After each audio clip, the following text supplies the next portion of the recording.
Julie, pourquoi il faut télécharger l'application Omerta?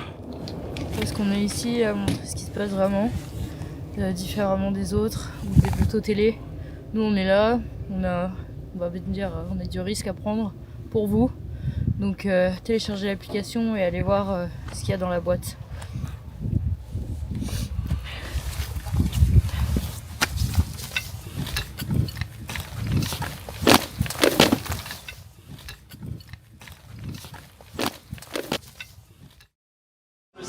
Ligne droite. Je reviens de Russie, oublié, tu vois, donc je me réactive. Ça c'est chaud. Bon, Régis Sommier commence déjà. Oui, vous revenez de Russie et justement, ça va sans doute être le thème de votre édito. Oui, alors en fait, j'ai pas vraiment fait d'édito ce matin. Pour changer, je vais plutôt vous raconter un petit peu ce que j'ai vu là-bas, parce que ce qui est très intéressant d'abord où j'étais, peut-être que certains des auditeurs ont suivi, puisque j'ai posté pas mal sur Instagram, également sur Twitter pendant ce séjour. Séjour particulier parce que il s'est déroulé au moment où Joe Biden a décidé d'autoriser les Ukrainiens à utiliser les missiles à longue portée. Donc ça a substantiellement attiré l'attention justement sur l'endroit particulièrement où nous étions. Donc avec Charles d'Anjou et Julie Perron pour réaliser un documentaire pour Omerta qui sortira donc bientôt. Voilà, on a passé en fait, on était avec une unité de dronistes, c'est-à-dire des soldats dédiés justement, des petits commandos de soldats sur le front de Koursk. Donc encore un côté particulier parce que le front de Koursk, eh bien, il s'agit d'un front en Russie. Ce n'est pas comme dans le Donbass ou à Zaporozhye ou à Kupiansk. On est sur le territoire de Russie après l'incursion des Ukrainiens, faut le rappeler, qui a eu lieu le 6 août dernier. Et donc ce qui était intéressant, parce que certains combattants dans les unités de volontaires, il y a beaucoup d'unités de volontaires dans l'armée russe, ont repris du service ou n'étaient pas soldats avant, mais ou avaient une vieille expérience de soldats et se sont réengagés parce que le sol de la Russie, ils considèrent que le sol de la Russie est envahi par un pays et que c'était pas arrivé depuis 1941. Donc il y a toujours cette présence ukrainienne dont les Russes arrivent peinent à se débarrasser. Donc nous avons suivi cette unité. Très intéressant. Premier enseignement. D'abord, aujourd'hui, la guerre des drones, on en a beaucoup parlé, on en parle souvent de façon théorique, on voit souvent sur les réseaux des vidéos de drones en train de percuter des véhicules blindés. C'est devenu effectivement une sorte de manière de regarder la guerre. Certains se délectent d'ailleurs de ce genre de vidéos, ce qui n'est pas du tout mon cas. J'aime oublier que dans un blindé, quand un blindé explose, c'est un cimetière, hein, il y a des gens dedans. Voilà. Mais ce qui est très intéressant, c'est la façon dont tout ça s'ordonne, la façon dont on fait la guerre quand on est droniste. Et ce que j'ai remarqué, c'est que c'est pas du tout des soldats ordinaires, c'est-à-dire ce sont pas des fantassins avec qui j'avais l'habitude de me retrouver sur le front, ou des tankistes, ou des gens dans l'arme blindée. Là, on est face à des gens qui ont une expertise issue des réseaux sociaux, enfin pas des réseaux sociaux, mais plutôt du monde des gamers au départ. C'est très intéressant parce que ce sont des petits génies de l'informatique qui sont capables de bricoler ce sont des experts en ondes, en fréquences en fait, parce que les drones en fait sont pilotés à distance. Ils sont capables, avec une antenne mise en haut d'un arbre, de multiplier par 10 la distance dans laquelle ils vont projeter le drone contre leurs adversaires. Donc vous imaginez, au lieu de 2 km, vous pouvez l'envoyer à 20 km si vous avez la bonne fréquence, la bonne antenne bien installée. Donc tout ça évidemment demande une expertise. Donc ce sont des soldats différents, ils n'ont pas cette posture et cette du fantassin. Certains ont une expérience de fantassin et ont reçu une formation de droniste. Et en fait, ils fonctionnent par petits commandos qui s'infiltrent dans les forêts le plus proche possible du front. En l'occurrence, il s'agissait du front de Souja, le saillant de Souja, là où Souja étant la ville principale qui est le QG des Ukrainiens en Russie. Et l'idée, évidemment, c'est d'envoyer les drones pour percuter des cibles, trouver des cibles. Ça peut être une station-service, ça peut être des BTR, des BMP, tout ce qui est type de blindé qui est en face. Et l'idée étant de piloter au maximum le drone le mieux possible pour le faire percuter en essayant d'éviter que les drones d'en face ne viennent vous percuter. Donc c'est un jeu avec les Ukrainiens qui ont les mêmes unités et probablement le même type de soldats, c'est-à-dire c'est des soldats quand ils sont au repos, vous avez du mal à les lever avant 10 heures.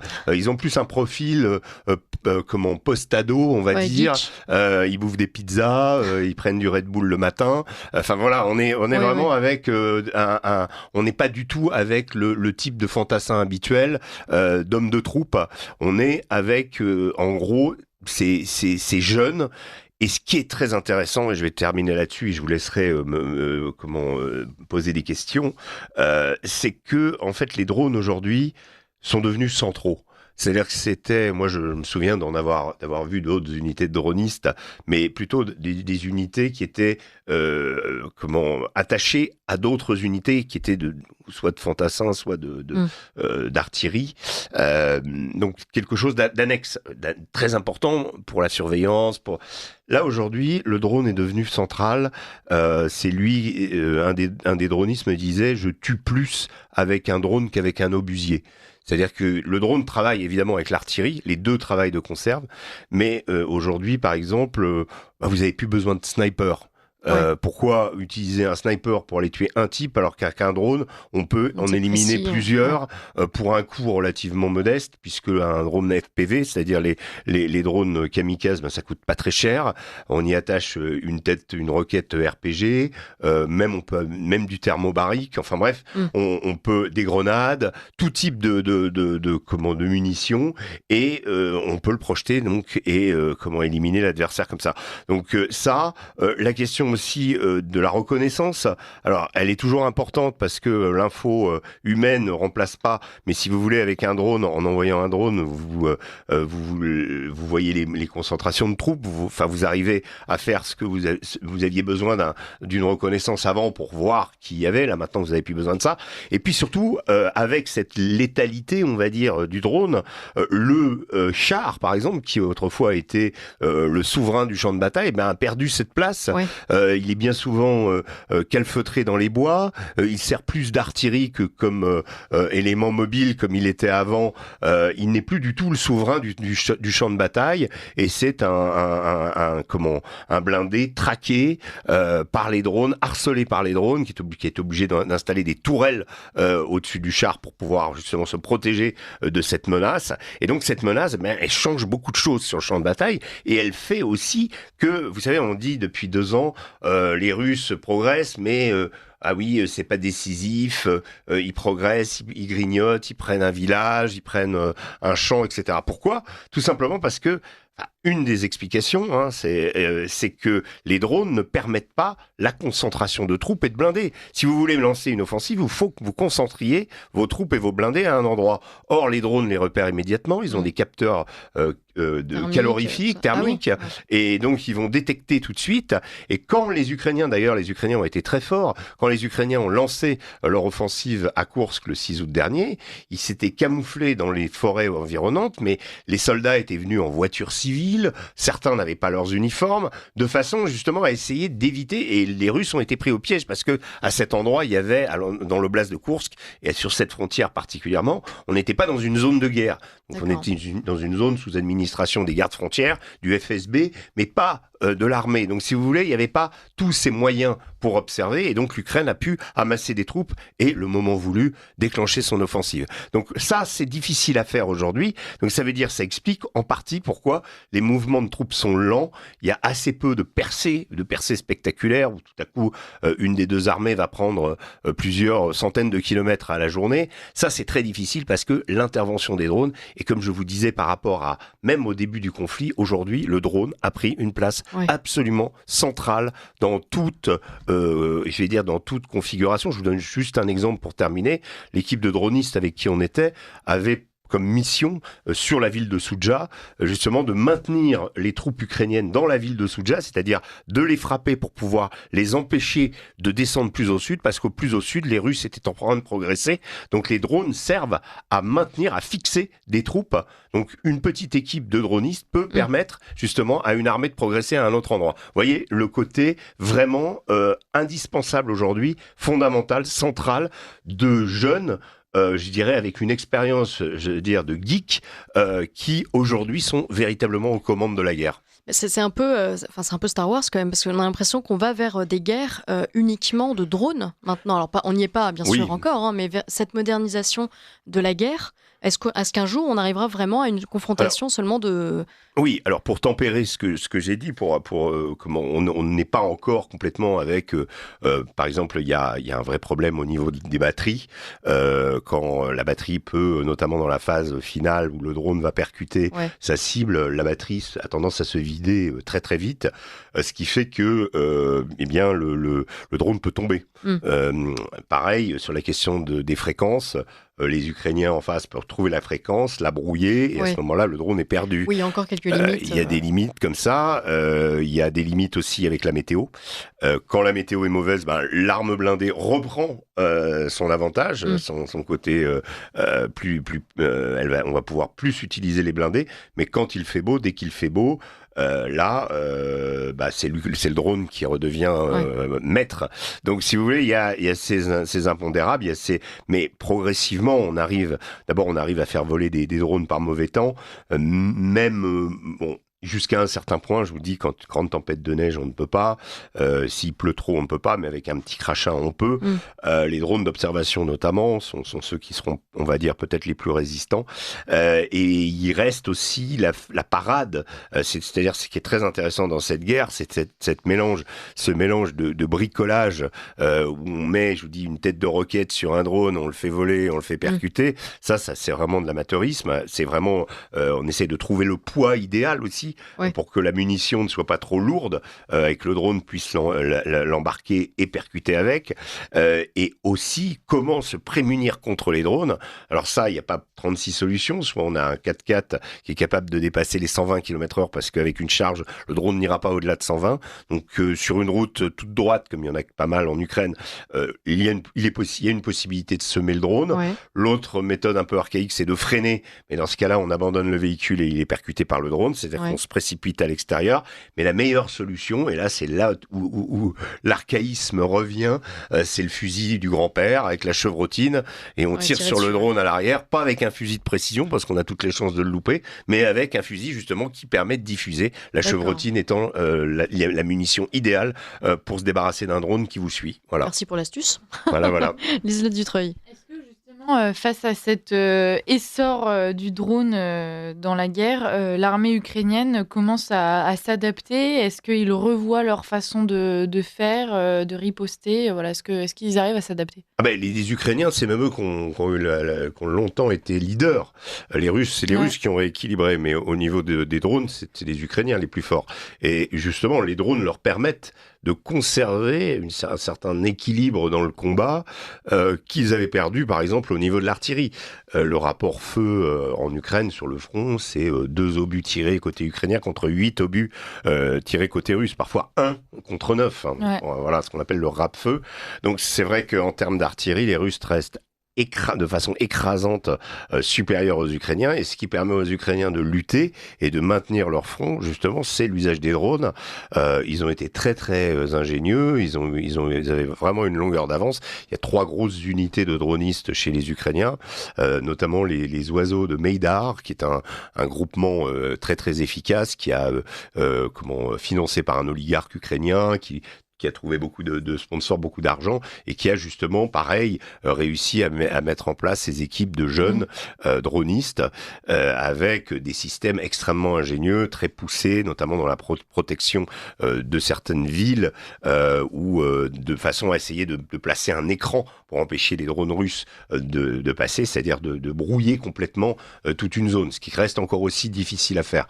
Donc les Ukrainiens très tôt ont eu l'avantage, ils ont fait, et d'ailleurs les Russes, ça crée encore pas mal la panique chez les Russes. Il y a un drone ukrainien qui sévit en général à la nuit tombée, parce que c'est un drone très gros, il peut faire jusqu'à 5 mètres de diamètre. Ah oui. C'est un drone qu'on appelle Baba Yaga. Baba Yaga, c'est la vieille sorcière qui fait peur aux enfants dans la mythologie slave. Et c'est vraiment parmi les populations civiles, Baba Yaga, c'est la terreur, parce que avant c'était un drone agricole qui servait à l'épandage, voilà. Mais les Ukrainiens l'utilisent maintenant depuis un petit moment avec des obus de 120 mm fixés au drone qui se baladent au-dessus des maisons, et dès qu'ils détectent la présence de soldats russes dans une maison, ils lâchent ces obus, et c'est très caractéristique. C'était la première fois que j'ai vu pas mal de bombardements dans ma vie, mais là, ce qui était intéressant dans certains villages, c'est que vous avez seulement certaines maisons qui étaient occupées, qui ont été bombardées. La maison d'à côté étant intacte, des deux côtés étant intactes, juste simplement un obus qui tombe sur la maison de façon très précise. Donc ça, c'est assez nouveau. Voilà, et donc les Ukrainiens ont toujours l'avantage, ils ont des quantités de drones, et c'est ce qui leur permet globalement de tenir le coup face aux Russes. Marie Falicon. Oui, à 1000 jours du conflit, c'est vrai, on a l'impression que la Russie a une force quand même supérieure en termes de moyens, mais vous l'avez dit, les Ukrainiens résistent. Pourtant, Vladimir Poutine, il a signé donc la semaine dernière un décret élargissant les possibilités de recours à l'arme nucléaire, et en parallèle aussi, il a proposé la suppression des dettes des soldats russes pour pousser à l'enrôlement des soldats évidemment dans l'armée. On se demande donc si finalement ils ne sont pas dans une position peut-être de faiblesse, de difficulté à recruter, et aussi à gagner face à l'Ukraine sans l'usage en tout cas de l'arme nucléaire. Personnellement, enfin, je pense pas qu'aujourd'hui la Russie soit dans une position de faiblesse. Elle est à la conquête sur tous les fronts. Il n'y a pas, je pense que je ne peux pas me souvenir du dernier village qui a été repris par les Ukrainiens, ou une victoire ukrainienne quelconque. À chaque fois, c'est que ce soit de Kupiansk à Pokrovsk, en passant par Toretsk, Chazivyar, tous les grandes forteresses ukrainiennes, notamment du front du Donbass, sont assaillies actuellement. Les villes que je viens de vous citer seront probablement conquises par les Russes avant la fin de l'année. C'est des places fortes importantes. Ça veut dire que les Russes vont probablement pourront s'attaquer à Kramatorsk, Sloviansk, assez rapidement l'année prochaine. Donc, en termes de progression, non, les Russes progressent. L'endroit où ils progressent le moins, c'est peut-être l'endroit où on était, parce que là, les Ukrainiens ont rapatrié à nouveau des unités à valeur militaire très forte, alors que pendant un moment, ils avaient mis plutôt des unités moyennes. Ce qui est très intéressant d'ailleurs, c'est que les Russes connaissent et évaluent à chaque fois les durées de rotation en fait des unités pour pouvoir attaquer. Ils savent que quand par exemple ils avaient une unité de Marines très performante ukrainienne qui va être remplacée par une unité de moindre valeur, c'est là qu'ils vont commencer à attaquer quand l'unité de moindre valeur va prendre la place. Elle n'est pas tout à fait habituée au théâtre, elle vient d'arriver, et là, les Russes attaquent. Et là, ils ont des résultats. C'est-à-dire, ils jouent sur les rotations, et parfois de façon spectaculaire, parce que ça peut leur permettre, notamment après Avdiivka, sur certains villages, ils ont réussi à reconquérir, je crois, en une journée, au moins 20 kilomètres, parce qu'une unité ukrainienne faisait sa rotation avec une autre et qu'elle n'était pas encore totalement installée. Il y a une erreur de commandement et donc les Russes profitent de ça. Ça, c'est vraiment leur... Non, mais pour revenir sur la question de... Le soldat russe, il est bien payé. Alors, je ne connais pas combien est payé le soldat ukrainien, mais le soldat russe, il est relativement bien payé. Oui, il y a des mesures incitatives pour s'inscrire, enfin, s'engager dans l'armée russe, mais il n'y a pas vraiment de pénurie, il n'y a pas vraiment de problème. Et je vous dis, l'histoire de Koursk, elle a galvanisé les Russes. qui font très peu de prisonniers à Koursk. C'est même d'ailleurs un front très très dur, humainement parlant, si je puis m'exprimer ainsi. Et quand on discute avec les personnes, les vieillards qui sont restés dans les villages en limite du front, ils nous disent, nous on a un fusil, on est prêt à se battre avec l'armée russe, parce que pour eux il y va une question de la mère patrie qui est attaquée. Et ça motive les Russes encore plus. Donc ce coup d'éclat fait par Zelensky et son armée était certes spectaculaire, il était extrêmement symbolique, parce que moi j'ai été dans les villages, certains villages qui ont été reconquis, c'est des villages pauvres, avec des terres, c'est pas du tout des terres à blé autour, c'est plutôt du sous-bois, ça n'a pas vraiment d'intérêt, il n'y a pas de minerais dans le sous-sol, toute la zone de Soudja que contrôlent les Ukrainiens n'a aucun intérêt, si ce n'est d'être un morceau de Russie conquis par l'Ukraine. Voilà. Donc au-delà du symbole, il n'y avait aucun autre intérêt, et l'Ukraine avait pour but évidemment de contrôler la centrale nucléaire de Kourtchatov, mais ils n'y sont pas parvenus parce que l'armée russe a réagi. Donc là, on est dans un contexte où, pour moi, la Russie a l'avantage. Cette guerre est perdue pour l'Ukraine, mais personne n'ose le dire. Mais pour moi, je ne vois pas comment on pourrait actuellement, en fonction des éléments sur le terrain qu'il y a, sans parler d'armes nucléaires, ni même de missiles à longue portée, puisque un certain nombre d'attaques MS ont été tirées, et de Storm Shadow, d'après mes informations et ce que j'ai pu aussi voir sur les réseaux sociaux, la plupart de ces missiles ont été neutralisés donc par la défense antiaérienne. Voilà, donc actuellement, la situation est absolument catastrophique pour l'Ukraine. Voilà, ça c'est la conclusion. Adèle Rosner. Tout à l'heure, Thierry Mariani en parlait dans sa chronique, parlait des élections présidentielles en Roumanie dont le premier tour a été ce week-end. Et on a vu qu'un candidat de droite, enfin plutôt pro-russe, avait été en tête avec 22%, ce qui était assez étonnant. Et je voudrais savoir, s'il était élu, admettons qu'il soit élu, quel impact ça aurait sur l'Europe et sur l'Ukraine ? Bah écoutez, ça fait partie des points. Il y a eu une série. Il y a eu la Moldavie, ensuite il y a eu la Géorgie, et maintenant il y a la Roumanie. On a beau, la Moldavie, elle, est restée ancrée, on va dire, au camp européen. Ça n'a pas été le cas de la Géorgie, et là on s'achemine vers l'élection d'un candidat en effet de droite pro-russe, alors que le candidat au pouvoir socialiste est en troisième position. Oui, donc, il n'est même pas certain de passer au second tour. Ouais. C'est ça. Donc là, il y a un peu un désaveu de la part de la population roumaine, ce qui est quand même intéressant. Pour la Roumanie, qui a adopté une position très en pointe dans le conflit ukrainien, ça fait partie des pays comme la Pologne ou les pays baltes qui sont les plus farouchement guerriers. Là, si la population sanctionne en élisant un pro-russe, ça veut dire qu'elle n'est pas en phase avec les décisions de ses dirigeants, ce qui est quand même très intéressant, parce que souvent dans je vais dire la soupe européenne, on a l'impression que quand un dirigeant s'exprime, il exprime la volonté de son peuple, etc. Mais en réalité, non. Et cette élection en Roumanie est très intéressante, puisque c'est quand même des gens qui sont en première loge. S'il y a un conflit avec la Russie, ils ont l'Ukraine à côté, ils ont accueilli des réfugiés ukrainiens, les Hongrois également. Ben, on voit que le sentiment vis-à-vis d'un affrontement généralisé avec la Russie n'est pas du tout... les gens ne sont pas du tout favorables à ça, ne sont pas du tout favorables à une escalade, et que on ferait bien de prendre en compte aussi cet avis qui me paraît important. On est censé être l'Europe, c'est la démocratie.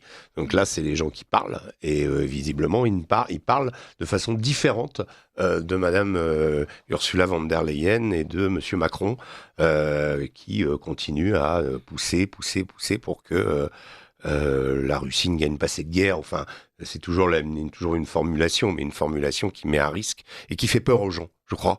Je crois vraiment qu'on est dans un moment de cette guerre où la voix de nos dirigeants n'est plus du tout en phase avec le souhait des populations, et que les populations n'ont pas envie. Elles ont je pense pour beaucoup le souvenir du second conflit mondial, de la Première Guerre mondiale, n'ont pas oublié ces choses qui touchaient à leurs parents, à leurs grands-parents, et n'ont pas envie de retrouver ce chaos parce que des gens ont des intérêts et sont décidés à pousser jusqu'au bout.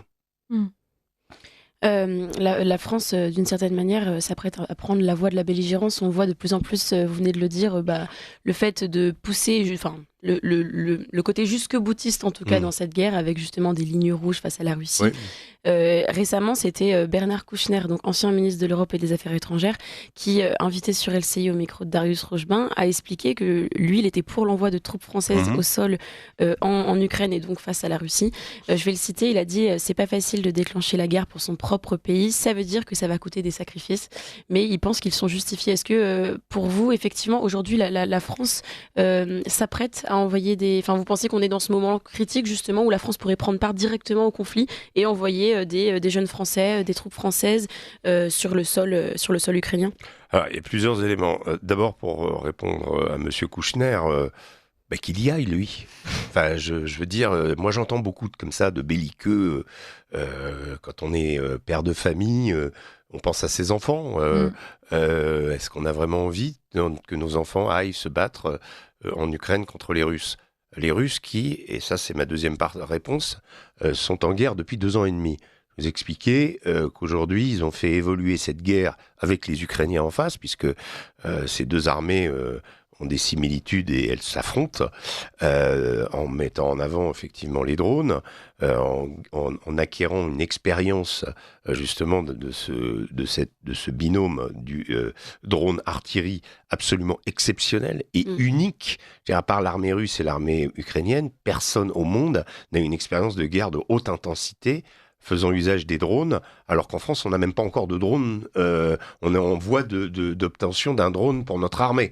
Donc, vous imaginez, moi j'avais fait un documentaire sur Wagner en rencontrant des anciens de la milice qui m'expliquaient que Wagner, en tant que tel, juste cette société militaire privée, pendant son époque Bakhmout, donc son heure de gloire, on va dire, possédait 30 drones différents.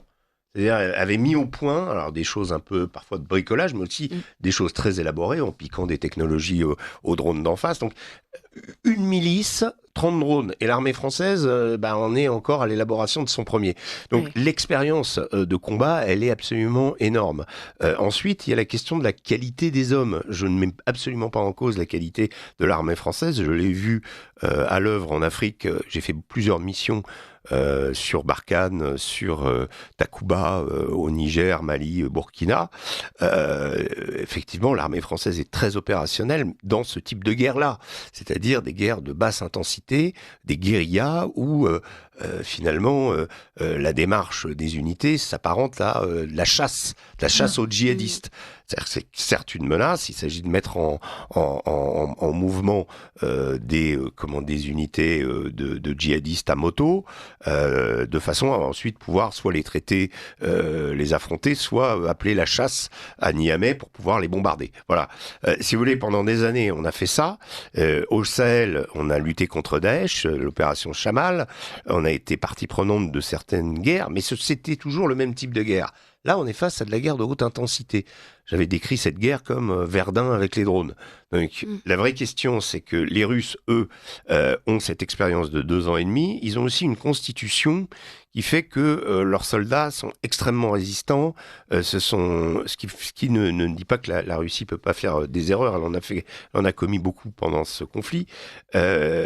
Mais si vous voulez, le soldat de base est quelqu'un qui a une habitude, une certaine rusticité, qui est habitué à se contenter de peu, à vivre avec peu de moyens, et est capable de résister des hivers entiers dans des tranchées par -15, avec des drones, avec de l'artillerie autour, à mener des offensives dans ce type de contexte, dans ce type de climat.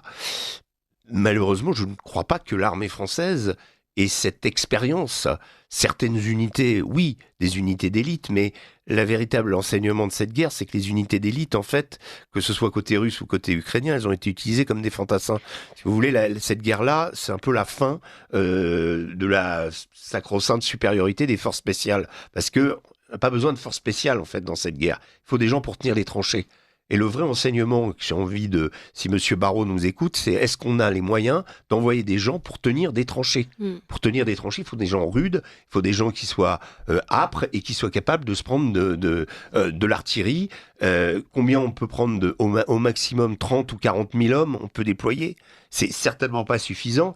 Et si on déclare la conscription et qu'on envoie les jeunes Français, ce que je ne souhaite pas, combattre en Ukraine, la constitution physique du jeune Français aujourd'hui n'a rien à voir avec la constitution physique du jeune Russe. Donc constatons ça et regardons les choses avec un peu plus comment on va dire, d'humilité.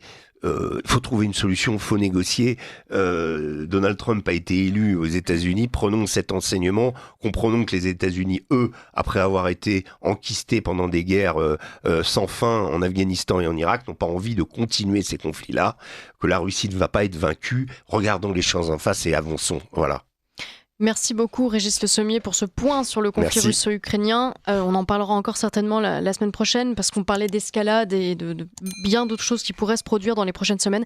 Merci Régis Le Sommier, à la semaine prochaine.